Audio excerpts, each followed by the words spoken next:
Ah yes, Rhythm Heaven, one of Nintendo's best forgotten franchises.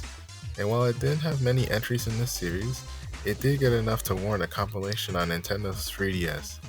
Hello, Internet, my name is Tanookduke, and this is my review for Rhythm Heaven Megamix. If you have ever played rhythm games before, you know that they're all about pressing buttons and time to the music. The Rhythm Heaven series is like that, but with interesting characters and not as demanding button prompts as other hardcore rhythm games like OSU. This not only makes it more fun to play, but easier for people to get into. Getting into the game itself, you play as an unnamed person on Earth who helps this boy named Tibby get back to Heaven World. Along the way, you'll complete rhythm games as well as meet interesting characters. After getting Tibby to Heaven World, you will then go up there for yourself and help Tibby fix his mom. And that's pretty much all the story this game has, which some people dislike because it's very simple and doesn't have much depth, which is true.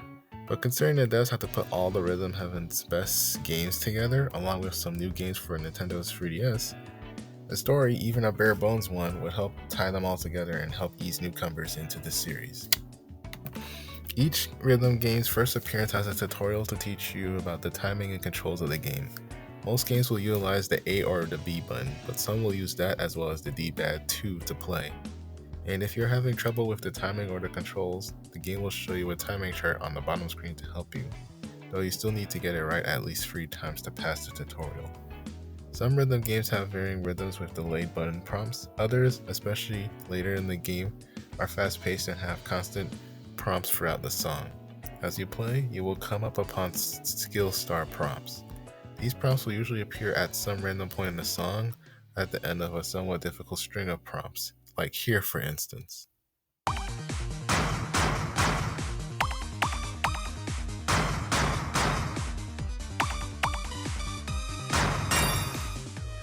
Oh, and while you'll mainly be looking at the top screen for most of the game, the bottom screen serves a purpose by showing you your timing, which helps you get skill stars and to not miss any prompts. The flashing star effect will either appear on the left, early, or right, late side of an invisible line on the bottom screen. If it's in the middle of the screen, then it will show a flashing star effect all over the screen, showing that you hit the prompt with perfect timing. It also shows if your timing was too late or too early by a red circle appearing on the far side of the bottom screen. And as an added bonus, you can play most of the rhythm games by tapping your stylus on the bottom screen if you want to, which allows you to play the rhythm games from the series entries on DS pretty well. After each rhythm game, you get graded based on how well you did, with less than a 50 requiring you to try the stage again, between a 50 and an 80 giving you an OK, and above an 80 giving you a great. Each of these ratings also have their own unique picture and music, which is a nice touch. At a certain point in the game, you unlock the cafe and challenge areas. Both are great on their own and give a lot of replayability to the game, so let's look at the cafe first. The cafe features the Street Pass Arena, where you can play figure fighting versus against the people you Street Pass and some of the characters in the game as well.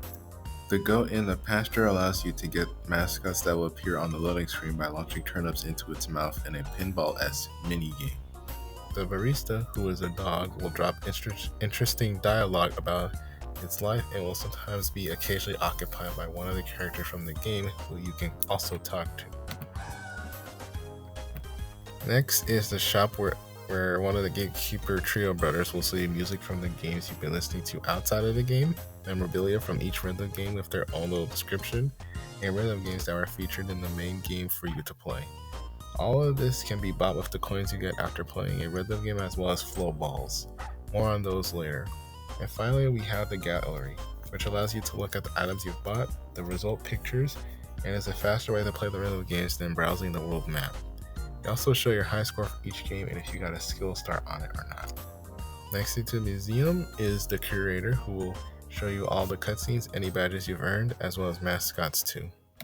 The challenge area is where you can hop aboard the challenge train for a fee to play the rhythm games you've played before, but with challenges like no misses, ace as many prompts as you can, and getting a certain grade on the stage. The train gives you free chances to complete each one before kicking you off. And if you pass the training challenge first time, you'll also get a flow ball. but it's not the only way to get flow balls, as the perfect campaign exists here, where you can get flow balls for not missing a single prompt on any randomly selected rhythm game from the main campaign. The challenge train can be played online or locally via download play with other Nintendo 3DSs, but not many people play online due to the closure of the 3DS eShop. That's right, this game is available physically in Japan and Europe, but was only available digitally on the North American eShop. So if you want this game, you may need to import a 3DS to play it. In conclusion, Rhythm Heaven Megamix features some of the series' best rhythm games in one complete package and on a handheld system to boot. And while some games have gotten an impressive facelift, some games look slightly worse than when they were first premiered, but it's not so bad that it's distracting in my opinion. The game has a fair difficulty spike, but some rhythm games like Wii's Flockstep and DS's Lockstep have a very high difficulty with consistent button prompts throughout the song and changing camera angles that can distract you. Overall, I give Rhythm Heaven Megamix an 8.9 out of 10 for being a great entry point for the series and having lots of great post-game content to go for. I'm Tanookduke, and I'll see you guys next week.